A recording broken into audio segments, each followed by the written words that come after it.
السلام عليكم، كي دايرين؟ لاباس؟ اموركم هانيه؟ اليوم قصه رائعه، قصه فيها مجموعه من العبر ومجموعه من الدروس. قصه خاص كل وحدانيه ودغيا كتيق تسمع ليها. ايوا حلوا معايا ودنيكم مزيان. ولكن قبل ما نبدا بغيت نشكركم على الدعم ديالكم، واللي باقي ما اشتركش في القناه اشترك، هكا راه كتحفزوني وكتشجعوني. ايوا يلا اش كتسناو؟ اشتركوا في القناه باش نكبروا قناتنا مع بعضياتنا.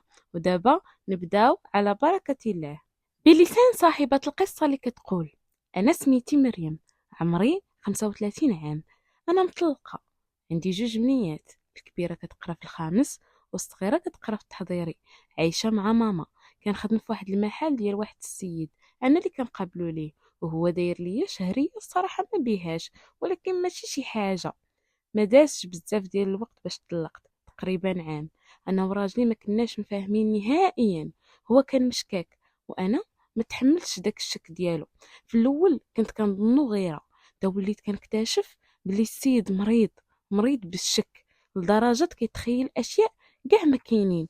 ولكن وصلت به الحقاره يمد عليا يديه الا شي حاجه اصلا ما درتهاش، ولا يوميا معيشنا في الرعب، لدرجة بناتي ولاو كيخافوا منه. الا دخل كيجريو ويتخباو، خصوصا الصغيرة. انا ملي شفت هاد الشي هنا قلت ستوب، مشيت دفعت الطلاق وسمحت في كل شيء غير نتهنى منه، حيت راه كرهني في حياتي. وحتى هو طلع ولد الحرام مقطر. دابا عام باش طلقت، عمرو سول في بناتو ولا عطاهم ريال، ولكن كنحمد ربي اللي فكني منه. انا الحمد لله مضاربه مع الوقت. في الصباح كندير الميناج لواحد المحل، وفي العشيه كنحل المحل اللي خدامه فيه. وهذا الشيء كنديرو على وديت بناتي باش ما يمدوا يديهم لحتى واحد، وما حدي في الحياه عمرهم يخصهم شي حاجه. عايشين الحمد لله بداك الشيء اللي عندنا، انا وماما وبناتي. ما عدناش وما خصناش. انا وحده مثابره، ما غاديش نشكر لكم راسي، ولكن انا مرا 100 راجل نجيبها من فم السبع. ماشي شي وحده اللي زعما كتحشم ولا ما زعماش، بالعكس، فين ما مشيت ندير بلاصتي. الجبهه كاينه. وحاجه وحده اللي فيا، انا ما كنديرش صحابات نهائيا. حتى ملي كنت مزوجه عمري كنت مصاحبه مع شي جارتي نهائيا، لدرجه شحال وانا مزوجه عمرهم شافوا داري كي دايره من الداخل. حتى ملي كنت كندير السبوع كندير كلشي عند ماما ونجمع ونطوي. ولكن غيجي النهار اللي غيتبدل فيه كلشي. واحد النهار كانت واحد الحفله ديال بنتي في المدرسه، وكانوا قالوا ليهم يجيبوا اولياء الامور، وداك الشيء اللي كان. مشيت مع بنتي نحضر، وتما تلاقيت مع واحد جارتي ولدها كيقرا مع بنتي. انا كنت ديما كنشوفها بيناتنا غير السلام بخير وصافي. وملي شافتني في الحفله جات عندي، وبقينا شادين الجماعه غير على ولادنا والقرايه وكذا. انا هاد السيده اصلا كنت كنسمع ليها شي حوايج ماشي تلهيه، راكم فاهمين السيده خارجه الطريق. والناس اللي كيقولوا هاد الشيء شافوها بعينيهم وما يمكنش يكذبوا. انا صراحه عمري شفت شي حاجه بعيني، غير كنسمع. بما انها وليه بحالي بحالها ما نقدرش نحكم عليها، خصوصا هي راجلها مات وخلى ليها هاد الوليد، يعلم الله فاش داز. ايوا السيده دويت معاها داك النهار، بانت ليا من اطيب خلق الله، ما شفت منها تعيب. تبادلنا نوامر وسالات ديك الحفله. رجعت للدار وكان كلشي بخير، وهكا دازو ايام الله. حتى لواحد النهار كنت مسخره وغادا للدار، حتى كنسمع شي مرا كتعيط عليا. درت لقيت هذيك جارتنا اللي كنت لقيتها في الحفل. بقينا كندويو السلام بخير، وقالت لي راه عيد ميلادي في الليل، جيبي بناتك واجي، راه يكونوا البنيتات والدراري الصغار ديال الدرب. انا قلت ليها ان شاء الله، الا قديتها غادي نجي، الا كان عندي شي حاجه وخرجت لي شي حاجه في الجنب راه ما شتيني ما شتك. ايوا داكشي اللي كان. دخلت للدار لقيت الوالده حاطه الفطور. جلسنا وانا نقول لها ماما واش عرفتي فلانه جارتنا راه شفتها داك النهار في الحفل ديال بنتي. دوينا وكذا، وبقيت كنعاود لها كلشي حتى وصلت لهاد العيد ميلاد اللي قالت لي عليه. ماما هنا طاح الصباط، قالت لي نعطيها باتساع وكذا. الناس الا شافوك معاها راه يقولوا انت بحالها، راه مع من شتك مع من شبهتك. والناس بنتي ما كترحمش، وحنا ما قادين على صداع مع خوتك، راه قباح. ديها في راسك وبناتك وعطي اتساع لهاد الماركه. ومي مسكينه كانت كدوي وانا راسي قاصح. يا ريت سمعت ليها في ديك الوقيته، كانت شحال من حاجه في حياتي غتقاد. انا داك الكلام دخل ليا من ودن وخرج من الاخرى. مشيت للمحل حليتو توصلت ديك الثمانية، وسديت كيف عادتي. مشيت للدار لقيت امي كتفرج والبنات كيلعبوا. قلت لامي راه غنخرج مع البنات، واش تمشي معنا؟ ما بغاتش بحكم كيضروها رجليها، ما كتقدش تمشى بزاف. خديت بناتي وخرجت. ايوا يلا غندور مع الدوره. تا كتبان ليا دار ديك جارتنا محلوله. لعب ليا الشيطان في عقلي، حلات ليا وهي فرحانه، وفعلا لقيت عندها بزاف ديال الوليدات حاضرين لعيد ميلاد مع مواتهم، شي كنعرفهم وشي لا. وبحكم انا اجتماعيه وفيا الضحك والتقشاب دغيا انسجمت معاهم وفوجنا وكل شيء، والبنات عجبهم الحال. ما رجعت للدار حتى لديك 12 ديال الليل. لقيت الوالده نعسات مسكينه بقوت ليا، دزت على راسها وغطيتها. البنات تستوها ونعسوا وانا كذلك. ايوا هكا بداو يدوزوا ليام. نهار على نهار ديك السيده كتقرب مني، كندويو في التليفون، تعاود ليا ونعاود ليها.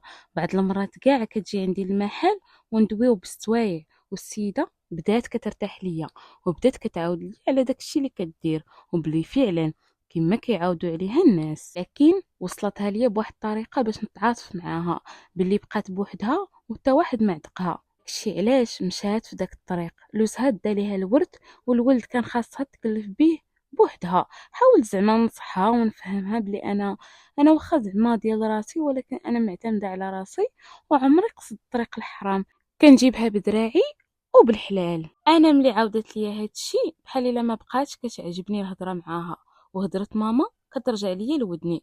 ولكن السيده ما مفكاش، كتضل تصوني وتصيفط الميساجات. ملي ما كنجاوبش تجي عندي حتى المحل تجلس، وانا كنحشم نجري عليها ولا نبين ليها بلي ما بغيتهاش. ماما كتجي كتلقاها عندي ما كيعجبهاش الحال، لدرجه ما كتدويش معاها. هي كتدوي معاها وماما كتجاهلها بحال الا ما كايناش هنا.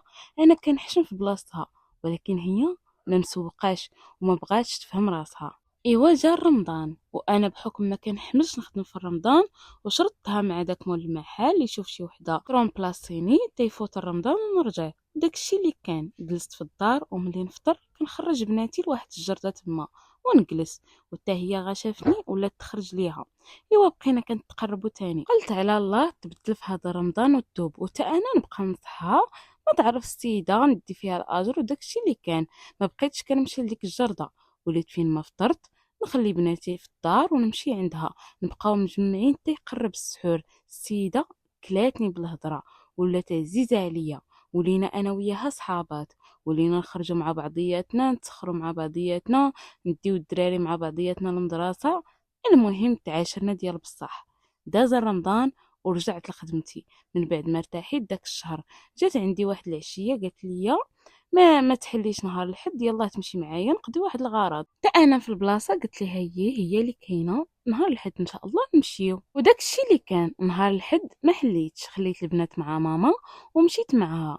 قالت ليها فين غاديين، والسيده ما بغاتش تقول لي، كتقول لي تنوصلوا وتعرفي. وصلنا لواحد الدار زوينه ومقاده. سولات على واحد المراه وانا غير كنشوف ما فاهمه والو.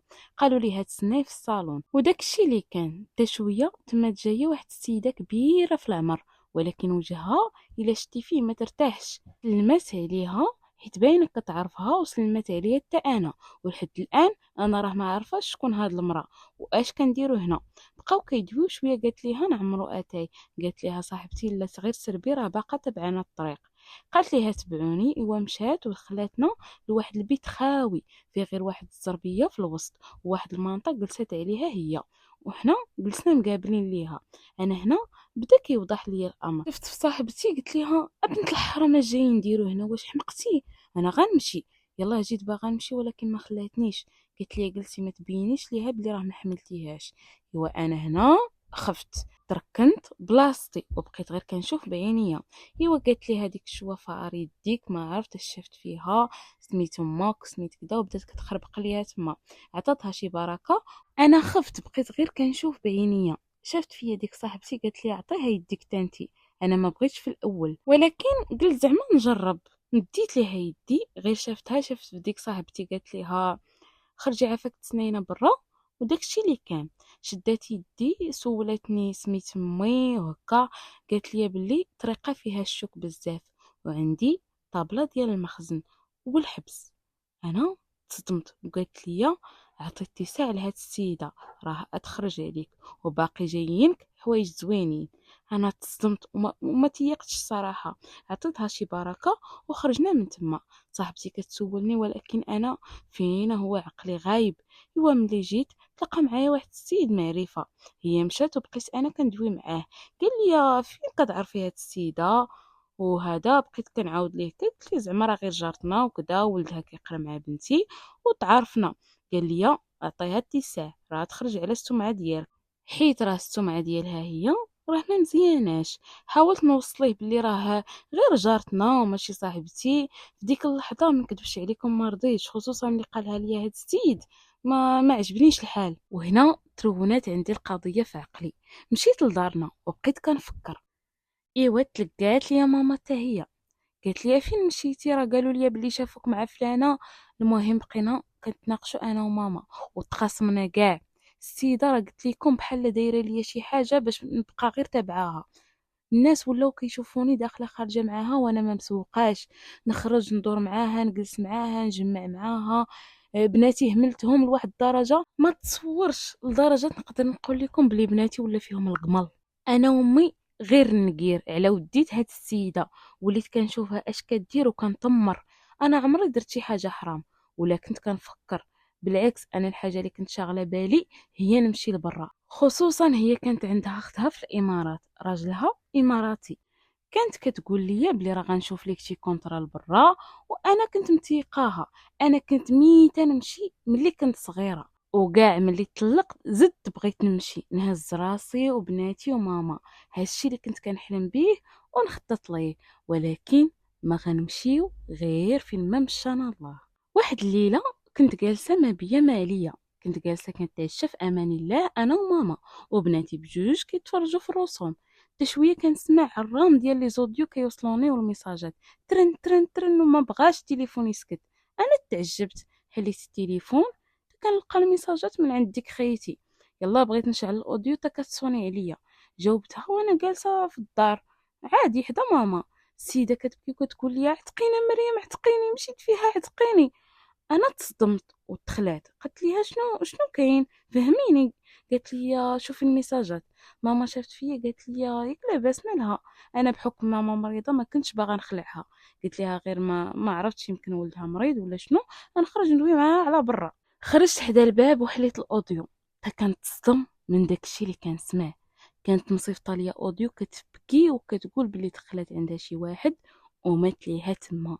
اه انا تزعقت ماشي غير تصدمت. باقي كاع ما كملت الاوديو تا كانت جايه شعرت نمشي نتف لابسه غير كسوه ديال الدار جايه بالحفا. انا غير شفتها وقربت وقلت ليها اش طرا شرحي لي اش وقع.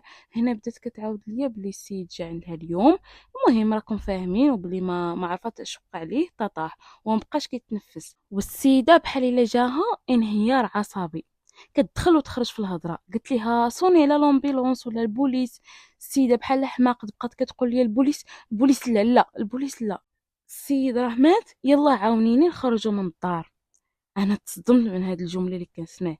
قلت لها كيفاش اكيد انت مسطيه. السيده طاحت عند رجليا تبوس وتبكي كتقول غير عاونيني غير نخرجوا من الدار. ما نبقاش نشوفو اصلا هو مات موته ديال الله. يقدر كاع ما يشكو فيا. وبدات كتخربق اللحظه انا بقات فيا. قلت نمشي نعاونها تخرجوا من الدار وديك الساعه نلقاو حل. انا نزل عليا واحد الكلاخ ما عرفتش لحد الان كنقول مستحيل انا نكون كنفكر هكاك. انا ديك الساعه كان كيبان ليا غير داك الوليد وحطيت راسي في بلاصتها وبناتي وكان المهم اثرت فيا لواحد الدرجه ما يمكنش. ولكن لحد الان كنفكر كنقول انا كنت في القوايه العقليه ومستحيل نفكر بديك الطريقه ولا نمشي نعاونها حيت راه المصير ديال اللي كيدير بحال هكا راه باين. ايوا داكشي اللي كان مشيت مع السيده. ايوا غير دخلت لقيت السيد طايح وقريب للباب. كان لابس لباس خفيف غير ديال الدار. ما نقدرش نوصف لكم حالتي. كان السيد حال عينيه وفمو محلول. درت يدي في داك العرق اللي في يدي ما كانش كينبض. المهم تأكدت من السيد واش باقي في الحياة ولكن للأسف مول الأمانة دا أمانته. هنا غوت عليها غوت بكامل جهدي وقلت لها شنو غنديروا السيد راه مات دابا شنو هاد المصيبه غتلوحيني فيها انا وغتلوحي فيها راسك. وانا عندي بناتي انا يلاه كيرجع معايا شنو درت. هي ما كانتش في كامل قواها العقليه السيده. راه قلت لكم بحال داخله في انهيار عصبي ولا غيبوبه ولا شي حاجه. قالت لي عرفتي شنو غنديروا نهزوه نحطوه نديروه في مانطو ونحطو حدا البركاسه. انا هنا تصدمت، ولكن نقول لكم ما عرفتش كيفاش قنعتني. هزينا داك السيد درناه في المانطا وخرجناه. هادشي كامل واقع وانا باقي ما مستوعباش اش كندير. انا غير كنت باغا نعاونها وصافي. هزينا حوايجو حرقناهم ومن تما رجعت للدار وانا جسد بلا روح. عاد ولا كيرجع معايا شنو درت؟ لقيت ماما مسكينه كتسناني في الباب والبنات نعسو. شافتني وسولتني فين كنت. قلت لها راه غير حاولت زعما نكون طبيعيه وما نبين ليها والو. قلت لها راه كنت عند فلانه، راه قالت لك ولدها مريض وكذا. ايوا صافي هي مشات نعسات وانا دخلت لعند بناتي. كنشوف بنتي الصغيره حتى كنت غنمسها وانا نرجع حاسه بيديا مسخين وما خصنيش نمسها. ايوا بقيت على داك الحال تصبح الحال، حيت اصلا ما نعسش، غير كنسد عيني ولا كنغمضهم كيبان ليا قدام عيني. ما قدرتش نعس نهائيا. غير صباح الحال مشيت لحدا البحر. كنت مخنوقه وكنت حاسه بلي غتوقع شي حاجه. بقيت تما شويه ومشيت تغديت الفطور ورجعت للدار. دخلت للكوزينه عمرت الحليب حتى كنسمع الدقان في الباب. والصدمه هي ملي حليت الباب ولقيت بلي البوليس. هنا طاح لي الماء في ركابي. قالوا لي واش انت مريم؟ قلت لهم ايوا. قالوا لي هنا يلا تفضلي معنا.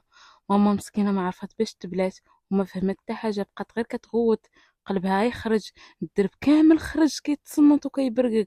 المهم الشوهه بمعنى الكلمه. جاب الله داك النهار بناتي كانوا قارين مع الثمانية وما حضروش لهاد الشوهه اللي وقعات. داوني الكوميساريه مع الدخله كتبان لي ديك الكارثه جالسه. هنا عرفت بلي صافي غرقت، بلي هذه هي الاخره ليا، لدرجه درتها في حوايجي من كثرة الخلعه. انا وهي كنا متفقين بلي ما تجيبش سيرتي نهائيا، لكن حنا كنا مكلخين حيت كان تما واحد مول الحانوت داير كاميرا، ومن كثرة التوتر والخوف نسينا بلي راه كاين سيد داير كاميرا للحانوت ديالو. ديك الكاميرا نيت هي اللي شدات كلشي، شدتنا ملي خرجناه وملي حطيناه تما وملي عاودنا دخلنا للدار وتفرقنا تما. ملي لقاوه الناس في الصباح عيطوا على البوليس، والبوليس ملي جاو داروا الاجراءات ديالهم. هنا عرفوا شكون مول الفعله. وديجا اصلا قلت لكم بلي راه الناس راه كيشوفوا شكون كيدخل عندها وشكون كيخرج، يعني راه شحال من واحد شافوا ملي دخل عندها، وعلى حسب الاقوال ديال مراتو نيت راه هي براسها عارفه بلي راه كيمشي عندها. يعني السيدة كانت غتفضح غير داتني معاها في التهلكة وصافي. ايوا السيدة غير دخلوها وعطاوها 2 طرشات قرات بكلشي وقالت لهم بلي انا عاونتها وكذا. وحتى انا غير دخلت ما حاولتش نكذب، حتى داك الضابط كان كيعرف خويا قال لي راه السيدة اللي معاك اعترفت بكلشي. حتى انا اعترفت بكلشي وقلت لهم بلي كاينين اوديات في الواتساب وكلشي كاين. دوا واحد الضابط تما اخر تما قال لي وانت هي المطوره، انت هي باطمه زعما تعاونيها، راه غير خرجت عليك وصافي. والصراحه كان عنده الحق. ايوا قيدوا لينا المحضر ودخلونا لواحد البلاصه تما. جات ماما مسكينه في حاله يرثى لها، ما عارفه باش مبليه، ما بغاوش يدخلوها عندي، ولكن داك الضابط اللي قلت لكم كيعرف خويا خلاها تدخل عندي. ايوا قلت ليها ها كاين وها كاين، كانت غطيح ليا تما، ولكن حمرت فيها وقلت ليها بناتي يا ماما امانه عندك، انت اللي عندهم، بناتي تهلاي فيهم، الا خرجت بغيت نلقاك معاهم، نتوما اللي عندي صافي. هي كانت غتموت ليا تما بالبكا وانا دمعه ما نزلتهاش. ما عرفتش واش الصدمه لعبه عليا ولا شنو. قلت ليها تمشي تجيب ليا شي حوايج نبدل، داكشي اللي كان. مسكينه كانت كتمشي وتجيب الطاكسي حيت ما قداش. ايوا ديك الليله بدتها في الكوميساريه مفرقيني على ديك خيتي. عاد بدا كيرجع معايا شدرت بناتي الناس ماما حياتي ضاعت، شحال غيعطيوني ياك ما غنتحبس حياتي كامله. اش هادشي؟ انا ما درت لا بيديا لا برجليا، انا كنت باغا غير ندير الخير. الخبار دارت بوم، خوتي جاو كيجريو، بناتي مساكن غير عاطينها البكا بغاوني. ماما مرضات زاد عليها الحال. المهم كانت الحاله يرثى لها. ايوا حنا حولونا لواحد الحبس واحد اخر كاين في منطقه بعيده شويه فين ساكنين. المهم كلشي ساق الخبار. البنات في المدرسه كيعايروا ليا بنتي اللي كتقرا في الخامس وكل مره تجي كتبكي للدار، ما كيبغيوش يلعبوا معاها. المهم راكم عارفين البنت تعقدات من المدرسه، اما الصغيره ما فاهمه والو مسكينه، ولكن كانت كل مره كتبكي وتقول بغيت ماما ماما. المهم مسكينه كل مره جايه عندي تقدى ليا وتبكي، مره تجيب ليا بناتي مره لا. المهم كانوا هادوك اكفس ايام حياتي واكفس ايام عشتهم في حياتي. ملي جيت في الاول الحبس كنت ديما نبكي بالليل والنهار، كنت كنقول هاد السيد الا كلا شي حاجه، الا ما ماتش موته ديال الله اش غيوقع ليا. شحال من مره نض باش نسلخ ديك بنت الحرام حيت كانت معايا في بلاصه وحده، ولكن كيشدوني البنات ديما نبكي ونقول ليها وكت عليك الله اش بغيتي عندي، خليت امي مريضه وبناتي انا ماماهم وانا باباهم، اش بغيتي عندنا. البنات اللي كانوا معايا كلهم ما كيحملوهاش، وديما كيقولوا لي راه هاد السيده راه درتها لك بالعاني وراه غير خرجت عليك، وديما كيقولوا لي اش بغيتي عند السيده، خرجتي عليها فرقتيها على بناتها وعلى عائلتها، اش بغيتي عندها. اللي عاودت ليه كيفاش جيت لهنا كيبقى يخاصمني ويقول لي فين كان عقلك تعاونتيها، راه باينه كان فيها الحبس. المهم دوك الايام ما كناكل ما كنشرب، قهرني الوسواس، كنتسنى نتيجه التشريح تبان. الا كان مات موته ديال الله راه لاباس، اي خفاف علينا الحكم، اما الا كانت شي حاجه اخرى فالعقوبه تكون كبيره. ايوا مشينا للمحكمه الاولى، تما خبرنا المحامي بلي راه السيد بعدا راه مات موته ديال الله. عاد تنفست وهكا بداو كيدوزو الايام، وانا بين ربعه ديال الحيوط كنتسنى مصيري وامتى نتحكم. تدازت 4 شهور، 4 شهور ما يجمعها غير الفم. 4 شهور وانا نتحسر على بناتي، 4 شهور وانا كنقول دابا يسيق باباهم الخبار يجي يديهم ليا.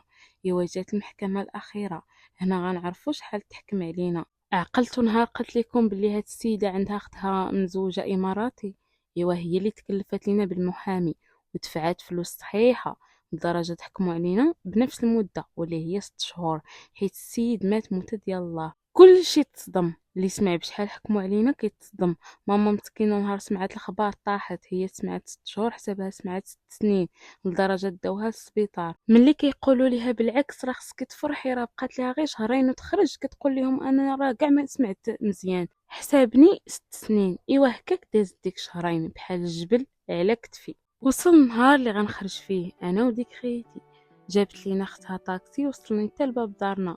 هنا يمكن لكم تخيلوا كمية الدموع والشوق. اللحظة كنت كنتخيل عمري نشوفهم، عمري نشوف الضوء. انا بقى حياتي كلها بين 4 ديال الحيوط، ولكن الحمد لله ربي كبير. ايوا بقيت في الدار شحال ما كنخرج ما كندرج، بغيت نرد غير صحتي ونفسيتي اللي تدمرت في الحبس. وبعدها بديت كنخرج شويه بشويه. الناس اللي شافني كيجي يعنقني ويبكيو كانوا متفاهمين بلي انا ما درت والو، وكانوا عارفين القصه وكل شي كيدعي عليها، حيت صيداتني وفرقاتني على كبدتي. لقيت الخير في البراني ما لقيتوش في عائلتي، اللي تشفاو فيا النيت وما خلاو ما قالوا عليا، وقالوا كاع راه كان عندي انا في الدار نهشوا في لحمي تشبعوا، ولكن خليت ليهم الله اللي كيسول باش كانت عايشه ماما وبناتي ملي كنت في الحبس. كانوا خوتي اللي مكلفين بيهم والجمعيات والمحسنين. المهم ربي كبير ما كيخلي حتى واحد. ايوا من بعد هادشي اللي طرا، حلمي اللي كان نمشي لبرا تبخر. شفت مع واحد السيد هو اللي شاف ليا خدمه اللي كانت ميناج في عماله، والصراحه الصالير كان مزيان ومعيشني احسن من الاول. ديك المسخوطه واخا داكشي كامل اللي دارتو قالت ليك نرجعو ندويو انا وياها، وجات كاع حتى لدارنا هاد المره. ولكن هاد المره خليت ليها امي تتصرف، خرجت ليها وشوهاتها وقالت ليها تعطينا باتساع، وزدت ليها الباب في وجهها ومشات بحالها. اما انا عطيت للصحابات اتساع ندير كل شي في حياتي الا الصحابات، تعقدت منهم. كنت باغا ندير غير الخير، صدقت في الحباسات وكنت جرجر وسط شهور وانا بعيدة على بناتي وحياتي، وضيعت حلمي اللي كنت قريبة منه. وهادشي كامل وانا ما دايره لا بيديا ولا برجليا. وهذه كانت قصتي، نتمنى تكون استفدتوا منها، راه فيها مجموعة من العبر والدروس. إلا لاحظتوا معايا ملي مشيت عند الشوافة قالت لي بلي راه عندي الحبس، ولكن واش وقفت قدام مشيئة الله؟ بطبيعة الحال لا. انا ما كنشجعش على الشعوذة ولا كنقول داكشي اللي كيقولوه راه صحيح، لا بالعكس، انا وقعت في غلط نطلب ربي يسامحني عليه. بحال هاد الامور راه كتعتبر شرك بالله، داكشي كان مكتاب ليا، ولو كنت هربت حتى لاخر الدنيا غيوقع غيوقع. تا واحد ما كيوقف قدام مشيئة الله وداكشي اللي مكتاب ليه، واخا يمشي عند اقوى المشعوذين ولا السحرة. اللي بغيت نقول ربي فوق كل شيء، ولو ربي ما كانش باغيني نعرف داك الشيء او نعيشه ما كنتش غنعرفه وما كانش غيوقع ليا. اي حاجه راه كتوقع بمشيئه الله، واي حاجه وقعت راه لسبب. أنا راضية بقضاء الله سبحانه وتعالى، هذا كان امتحان من عند الله وأنا راضية به. وهذه كانت القصة ديالنا ديال اليوم، نتمنى تكون نالت الإعجاب ديالكم واستفدتوا منها. ما تنساونيش من تعاليقكم الزوينة بحالكم، وديروا لايك واشتركوا في القناة باش يوصلكم أي جديد. يلا تهلاو.